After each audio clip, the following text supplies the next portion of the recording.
সিলেটবাসী যাতে বঞ্চিত না হয়, এই এয়ারপোর্টটি যাতে একটি পূর্ণাঙ্গ আন্তর্জাতিক বিমানবন্দর হয়। এই মালামালগুলি কিন্তু পরিবহন হতো আরেকটি দেশে বাই রোডে যেত লরি করে। ইউনুসের মতো একজন ইন্টারন্যাশনাল ব্র্যান্ডকে পেয়েছে, এই ব্র্যান্ডকে যদি আমরা কেস না করতে পারি, প্রফেসর ইউনুসের কোনো যায় আসে না।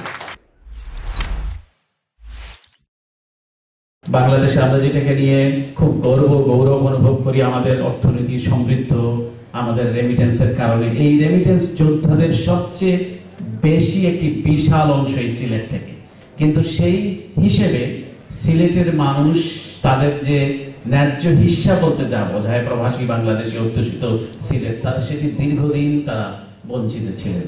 তো এই সিলেটে আজকে একটি এই অনুষ্ঠানের মধ্য দিয়ে যে যাত্রা শুরু হলো, এটি কেবল শুরু। আমি বিশ্বাস করি যে এই যাত্রা অব্যাহত থাকবে এবং সিলেটের মানুষদেরকে অন্তত আর তাদের দাবির জন্য আকুতি জানাতে হবে না, বিশেষ করে বিমানবন্দর রিলেটেড ইস্যুগুলোতে। আজকে যে কর্মযজ্ঞটি শুরু হলো, এই যে বাংলাদেশের মানুষ এই যেরকম চায় যে আমরা নিজেরা নিজের পায়ে দাঁড়াবো, এই মালামালগুলি কিন্তু পরিবহন হতো আরেকটি দেশে বাই রোডে যেত লরি করে, সেখান থেকে গিয়ে এই কার্গো প্লেন দিয়ে কিন্তু ওই ইউরোপে যেত, স্পেনে যেত। এখন যেটি হচ্ছে যে সেই দেশে আর যেতে হচ্ছে না, এখন বাংলাদেশে এই কার্গো প্লেনটি আসছে এবং তারা সপ্তাহে সিলেট থেকে অন্তত 2টি ফ্লাইট তারা চালু করবে। আমি ধন্যবাদ জানাতে চাই those who are here from Massier International or Glacier today's auspicious occasion, who are representing today.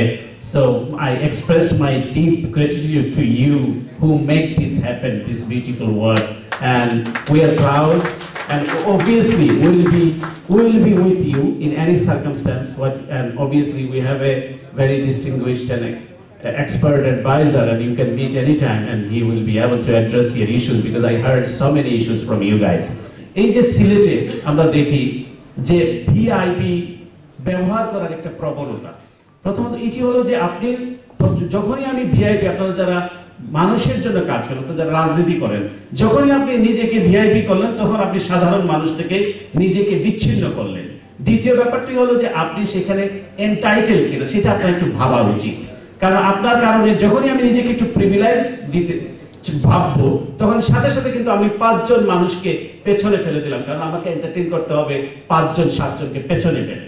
সুতরাং আমি এটি অনুরোধ করব যে আমরা যে সমতার কথা বলি, আমরা যে ইকুয়ালিটির কথা বলি, আমি যাতে নিজেকে উপরতলার লোক না ভাবি, আমি যাতে সবাইকে আমার অবস্থানটা যাতে আপনার মতোই ভাবি, তাহলে পরে যে অসঙ্গতি হয়, বিশেষ করে এই সার্ভিস প্রোভাইডাররা যে সমস্যায় ভোগে সেই সমস্যাটি তারা ভোগবেন না। সিলেটবাসী যাতে বঞ্চিত না হয়, এই এয়ারপোর্টটি যাতে একটি পূর্ণাঙ্গ আন্তর্জাতিক বিমানবন্দর হয়। এবং আমি আশ্বাস দিতে চাই যে আমরা আরো ইন্টারন্যাশনাল ফ্লাইট গুলোকে আমরা এখানে নিয়ে আসার জন্য আমি আমার সর্বাত্ম চেষ্টা করব, কার্গো ফ্লাইট হোক অথবা প্যাসেঞ্জার ফ্লাইট হোক।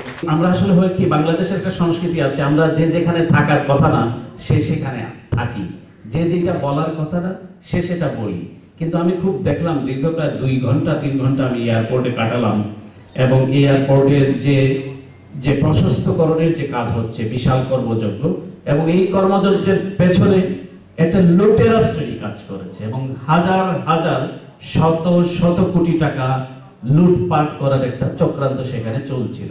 এবং খুব সূক্ষ্মভাবে আপনাদের এই সুযোগ্য উপদেষ্টা সেটি ধরতে পেরেছেন, এবং সেটি আমার কাছে খুব ভালো লেগেছে যে এই যে উন্নয়নের নামে তারা যে গল্প বাংলাদেশের যে ন্যারেটিভ বাংলাদেশে তারা প্রচার করেছিল, ওরা আর কি যারা চলে গিয়েছে 2 জনে, তো তারা এই বিষয়গুলোকে তিনি ধরতে পারছেন। তো এই জন্য আমি আজকে খুব আবেগপ্রবণ যে এই ধরনের মানুষ আসলে আমাদের রাষ্ট্র ব্যবস্থায় খুব দরকার।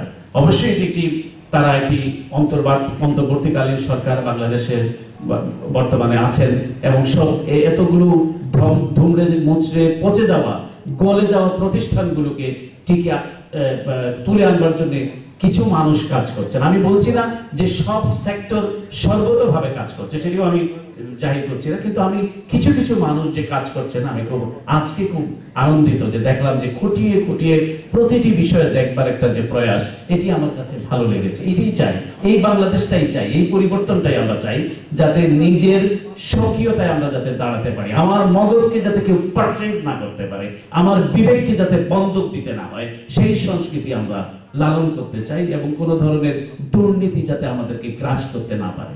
যে বাংলাদেশ, একটা নতুন বাংলাদেশের কথা আমরা বলছি, একটি নতুন বাংলাদেশ আমরা দেখতে পাচ্ছি, এবং বাংলাদেশের মানুষের সৌভাগ্য যে নোবেল বিজয়ী অর্থনীতিবিদ প্রফেসর মোহাম্মদ ইউনূসের মতো একজন ইন্টারন্যাশনাল ব্র্যান্ডকে পেয়েছে। এই ব্র্যান্ডকে যদি আমরা কেস না করতে পারি, প্রফেসর ইউনূসের কোনো যায় আসে না, কিন্তু এই ব্র্যান্ডকে যদি আমরা ইনকেস না করতে পারি, এটি আমাদের জন্য দুর্ভাগ্যের কারণ হবে। এবং তিনি এসছেন বাংলাদেশকে এই মানুষের আমানতদারি ফেরত দেওয়ার জন্য। অবশ্যই এটি একটি অন্তর্বর্তীকালীন সরকার, মানুষের যে দীর্ঘ 15 বছর যে ভোটাধিকার লুণ্ঠিত হয়েছে, সেই আমানতদারি যাতে প্রতিষ্ঠিত হয়, মানুষ যাতে ভোট দিয়ে তার প্রতিনিধি নির্বাচন করতে পারে, তার জন্যই প্রফেসর মোহাম্মদ ইউনূস এবং তার মন্ত্রী পরিষদ, তার উপদেষ্টা পরিষদ কাজ করছে। এবং এই কাজের প্রতি সর্বাত্মক সমর্থন আমাদের থাকা উচিত, আমার অন্তত থাকবে।